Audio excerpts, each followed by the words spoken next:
Olá, eu sou Guilherme Macalossi, está começando mais uma edição do Perspectiva Brasil Paralelo. Toda semana o Brasil Paralelo traz a você, que é nosso membro, nosso assinante, nosso seguidor, análise sobre temas variados que impactam na sua vida.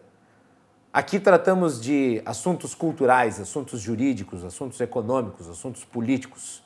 E nessa edição nós temos a participação da juíza Ludmila Lins Grillo, que é do Tribunal de Justiça de Minas Gerais. Nós vamos falar de um tema muito importante e que tem tudo a ver com a temática da violência. Por que o crime compensa no Brasil? Doutora Ludmila, enorme prazer recebê-la no Brasil Paralelo. Bem-vinda. Prazer é todo meu, Guilherme. Vamos começar aqui falando sobre um tema que é relacionado a esse nosso assunto e que foi puxado no primeiro vídeo dessa série pelo Dr. Fábio Costa Pereira. Ele falou, basicamente, que hoje delinquir no Brasil é algo que rende muito para quem de fato pratica crimes. A senhora, como juíza, prescreve penas, ou seja, está por dentro da situação. Diante deste parâmetro que ele traça, você concorda que estamos numa situação onde o crime de fato compensa? Eu entendo que a gente está numa situação realmente difícil no Brasil. O crime, aparentemente, é lamentável ter que falar isso, mas aparentemente tem compensado sim.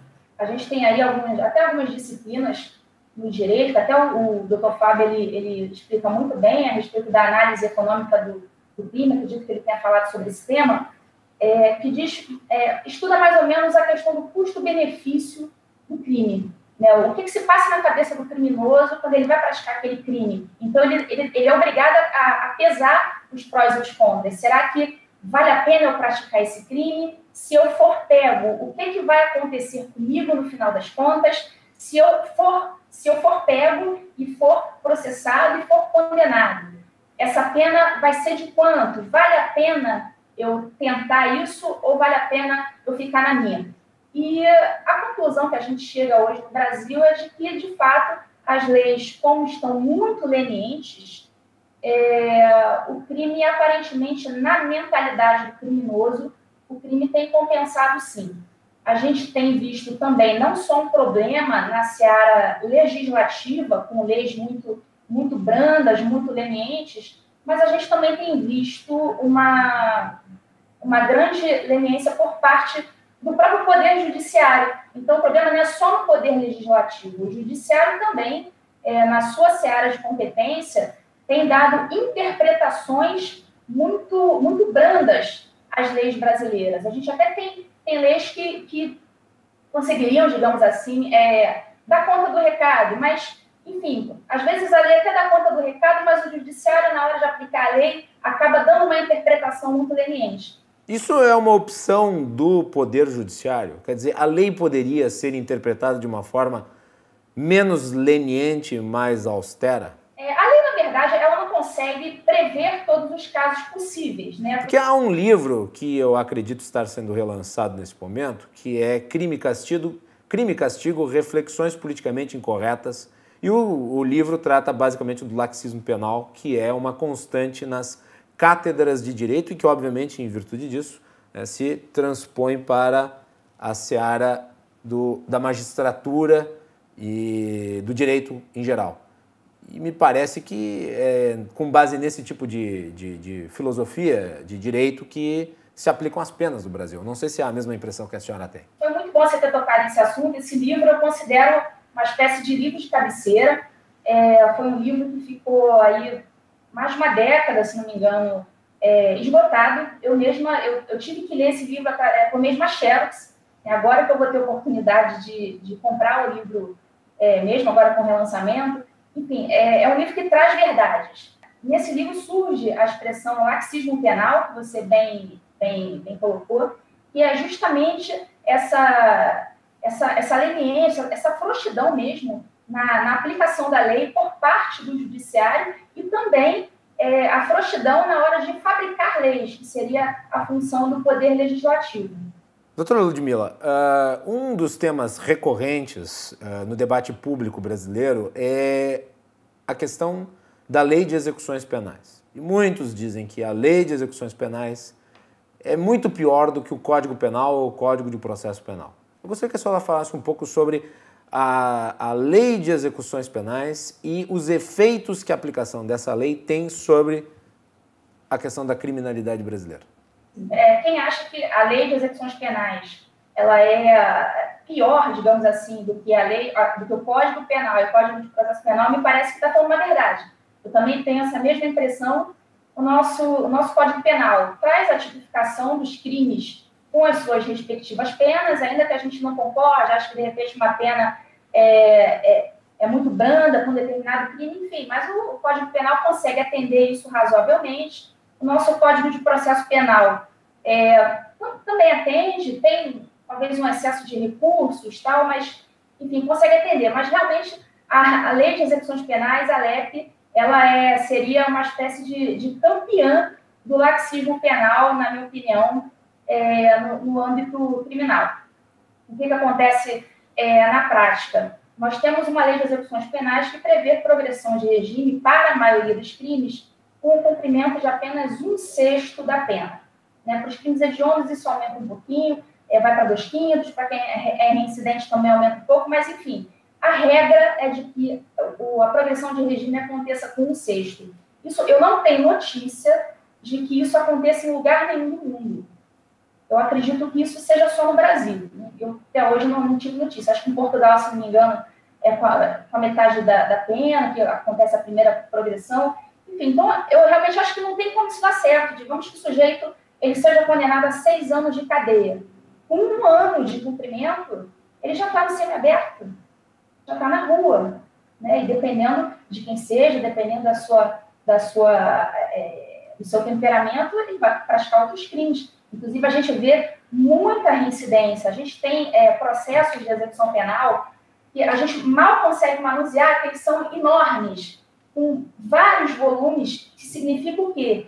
O sujeito foi condenado uma vez, depois recebeu uma outra pena em outro processo, foi condenado de novo, e o processo da execução penal do sujeito é como se a gente fosse compilando tudo aquilo em um processo só. Então, tem gente ali com execução penal de 20 volumes, é até difícil de você manusear aquilo, porque realmente eles saem, a prisão, obviamente, não recupera ninguém, eles saem para cometer seus crimes naturalmente, com 1/6 de cumprimento. Realmente isso é inadmissível.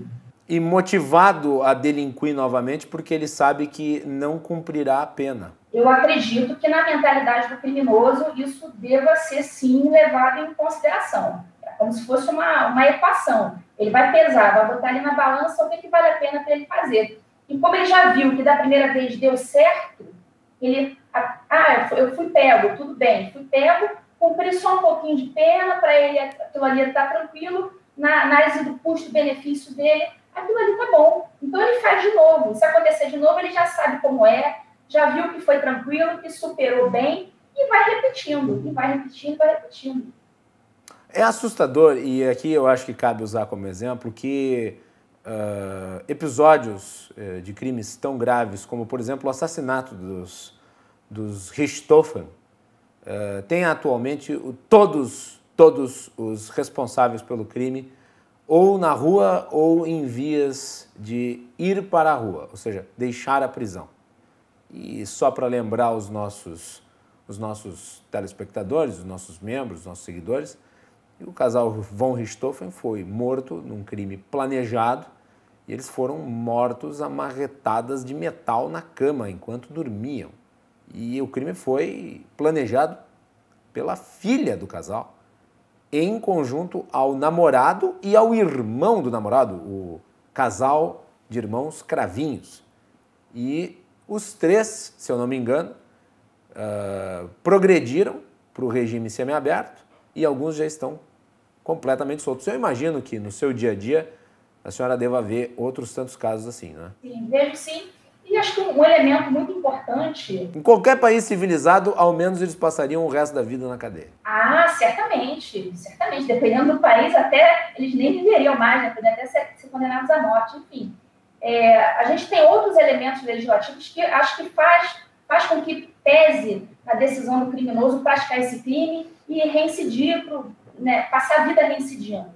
e levar isso como um modo de vida realmente.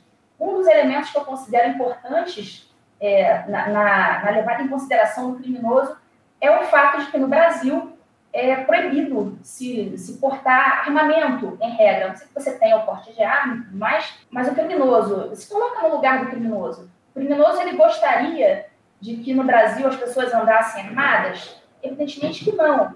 Então, ele sabe que ele vai assaltar uma pessoa, vai praticar um ato ilícito e provavelmente ele não vai encontrar resistência, ou pelo menos, provavelmente ele não vai encontrar resistência armada. Então, eu acho que isso também é um elemento que pesa muito. Ele não tem risco ao praticar um crime.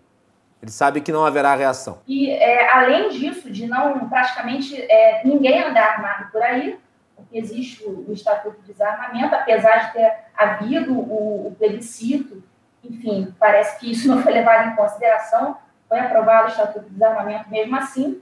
O criminoso, ele sabe que ele não vai encontrar resistência, ele sabe que se encontrar resistência, a pena dele vai ser pequena e, muito provavelmente, ele não vai encontrar resistência até mesmo porque a resistência não é incentivada pelos nossos meios de comunicação. A imprensa, em geral, a gente liga a televisão, ouve o rádio o tempo inteiro, a gente ouve aquele mantra não reaja, não reaja, não reaja. Então, as pessoas acabam, de fato, sendo contra o armamento do cidadão e sendo contra a reação. Então, isso, evidentemente, faz proliferar o comportamento criminoso. Eles estão numa espécie de paraíso para a criminalidade. Nós também podemos aqui trazer à baila a questão envolvendo menores delinquentes.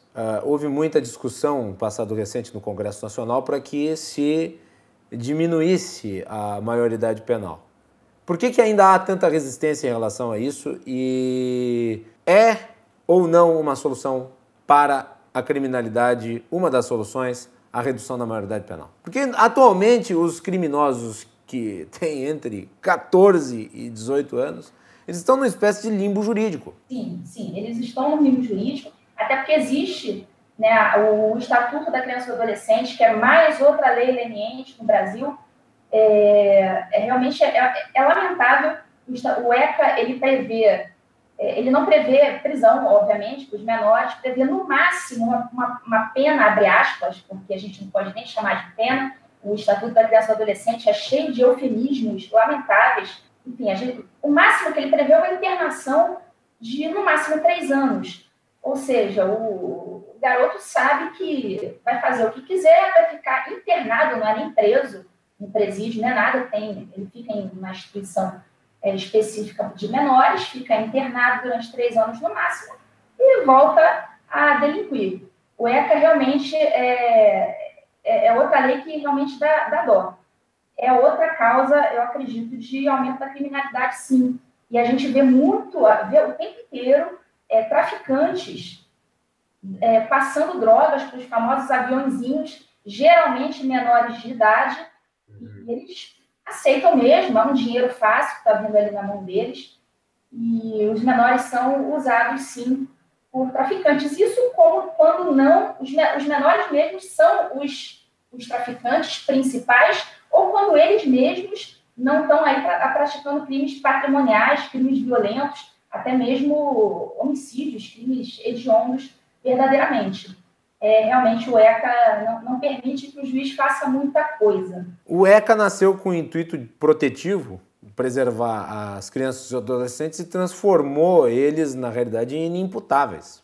Inclusive, o tempo todo no ECA, a gente vê a palavra medidas de proteção, tudo é proteção. O tempo inteiro o ECA ele utiliza-se de eufemismos. Por exemplo, o menor ele não é preso, ele é apreendido. Ele vai usando essas expressões, por exemplo, no caso da prisão em flagrante do maior, quando é do menor, não se chama prisão em flagrante, se chama apreensão em flagrante, não é crime que ele pratica, é ato infracional. Então, o ECA me parece o tempo inteiro. Ou seja, quando você mata uma pessoa aos 17 anos e 11 meses, Se você matou alguém, você praticou um ato infracional. Seus 18 anos de um mês você matou alguém, aí você assassinou alguém. Ato infracional análogo ao crime de homicídio. Olha só. É um nome pomposo, doutora Ludmila. Para não chamar o anjinho de criminoso. Realmente, você vê que o ECA, ele me parece um pouco ideologizado, essas voltas, esses duplos carpados jurídicos que eles dão para não chamar de criminoso o menor, ato infracional, ele não é preso, é só apreendido. Realmente é lamentável. Traficantes, por exemplo, têm acesso a recursos muito vultuosos. E, obviamente, eles podem contratar excelentes advogados para defendê-los. E nós sabemos que na origem da criminalidade do Brasil está o tráfico de drogas. A disseminação, por exemplo, do crack pelas ruas do país, que, obviamente, tem como fornecedor os grupos criminosos que são comandados por esses mesmos traficantes. A indústria recursal não tem que cair. E o que a senhora veria como correto, nesse caso, ser removido? Existe uma infinidade de recursos, evidentemente. De fato, quem tem acesso aos melhores advogados consegue melhores resultados nos recursos. Muitos recursos, inclusive, eu considero absolutamente infundados, mas, enfim, recursos verdadeiramente protelatórios, para protelar mesmo o término daquele processo, para deixar aquela pessoa solta enquanto não resolve, até tentar cavar uma prescrição. Isso tem acontecido mesmo no caso de crime de tráfico de drogas. A prescrição nem é tanto um problema, porque as penas do crime de tráfico são penas altas. Então, são crimes que demoram um pouco mais para prescrever. Mas outros crimes de envergadura menor são crimes que realmente têm prescrito muito por conta da infinidade dos recursos, e não só da infinidade dos recursos. A própria ineficiência do Poder Judiciário, impossibilidade mesmo de dar conta de todos os processos, de julgar todos os processos a tempo, acaba sendo também um elemento de prescrição de muitos crimes. Ou seja, a prescrição significa, em último caso, a impunidade mesmo. A não responsabilização pelo crime praticado. Sim, exatamente. A pessoa praticou o crime, sabe que praticou, às vezes até tem uma sentença condenatória já, mas vai recorrendo daquela sentença, até se valendo também da famosa ineficiência do Poder Judiciário, que não consegue dar conta dos milhões de processos que tem para julgar, e se vale disso para tentar cavar uma prescrição. E no caso, doutora Ludmila, com base na sua experiência no mundo jurídico, é comum que esses delitos todos, eles avancem para muito além da segunda instância? Não é tão comum, não. Vai chegar além da segunda instância, os fatos não vão mais ser discutidos, vão ser discutidos só as questões jurídicas, vão ser discutidas só as questões jurídicas. Enfim, não é tão comum os crimes chegarem às instâncias superiores, mais aqueles crimes do colarinho branco mesmo. Esse tipo de crime mais corriqueiro, furto, roubo, é mais comum encerrar na segunda instância. Eu vou fazer uma pergunta aqui com base numa famosa frase que no Brasil se transformou em uma frase utilizada por muitos políticos, principalmente quando eles tratam do tema da impunidade, que é a seguinte: no Brasil só se prende ladrão de galinha. A senhora concorda com isso? Porque a minha visão pessoal nesse caso é que no Brasil os ladrões de galinha podem até acabar sendo presos, mas ninguém cumpre pena em virtude da legislação penal existente. Eu estou errado, eu estou certo? As pessoas que falam que só ladrão de galinha vai preso estão certas, estão erradas? O que a senhora tem a nos dizer? Eu não vou entrar em detalhes dos acontecimentos políticos, mas eu creio que esses últimos acontecimentos políticos têm demonstrado que não só ladrão de galinha, o famoso pé de chinelo, tem ido preso, não. Pessoas grandes têm ido presas também. A gente está aí vendo a Lava Jato, que não deixa negar, e realmente a justiça está chegando aos grandes. Mas, de fato, é muito difícil chegar nesses grandes criminosos, nos criminosos do colarinho branco, até porque a complexidade dos crimes que eles praticam é muito mais alta do que o sujeito que invade a casa do outro para subtrair um DVD, um celular. Então, são crimes muito mais complexos. Então, pela sua própria complexidade, a investigação é muito difícil, o processo também é muito demorado, e enfim. Então, pela própria característica dos crimes de colarinho branco, é mais difícil mesmo de chegar. Mas a gente está vendo que está chegando. Mas, obviamente, se chegar ao ladrão de galinha é muito mais simples, é muito mais fácil, a prova é muito mais fácil de se fazer, a investigação não tem complexidade nenhuma. Então, a depender da complexidade do crime, é mais fácil, sim, mais fácil ou mais difícil se chegar a uma condenação. Os advogados de defesa das teses laxistas, eles dizem que a prisão não resolve o problema da segurança. E por isso que se aposta na diminuição das penas ao máximo possível. Ou seja, só vai preso realmente em casos muito específicos. É a chamada política de desencarceramento.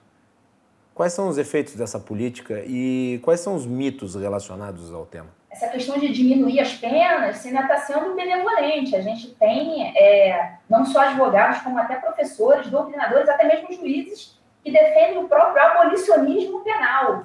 Na verdade, essa coisa de desencarceramento, diminuição de pena, isso aí, na verdade, é uma forma leve de começar a tentar fazer com que as pessoas vão aceitando mais facilmente o que eles querem, que, na verdade, não é a diminuição da pena. É o abolicionismo penal mesmo, a própria anomia. Esse pessoal realmente quer acabar com o Brasil.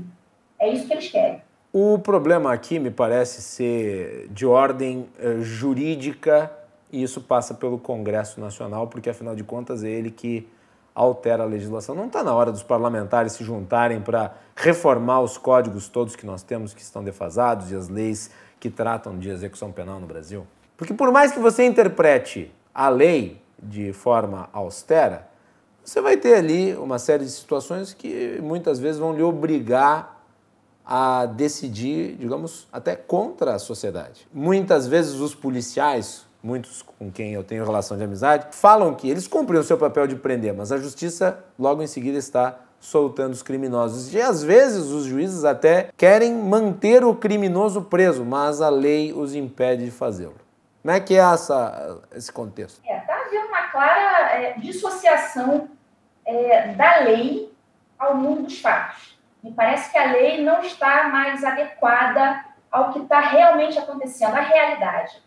A gente vê a própria lei de execuções penais, o ECA, o desarmamento, parece até que a gente vive num conto de fadas. Parece até que a gente não está vivendo uma guerra, pelo menos eu sou juiz em Minas Gerais, mas eu sou do Rio de Janeiro. Lá o tempo todo a gente escuta tiroteio, todo mundo tem medo de sair de casa. Ali a gente vive realmente uma guerra. Então, as leis dissociadas do mundo dos fatos, da realidade como estão, não me parecem estar realmente adequadas. Eu não sei onde que eles estão com a cabeça, parece que os legisladores não estão vivendo no mesmo mundo que nós estamos vivendo. E isso é muito perigoso. A gente vê aí apenas leis tentando privilegiar o bandido e nós não vemos leis que se preocupam com as vítimas. Sempre é o bandido que é o privilegiado de tudo.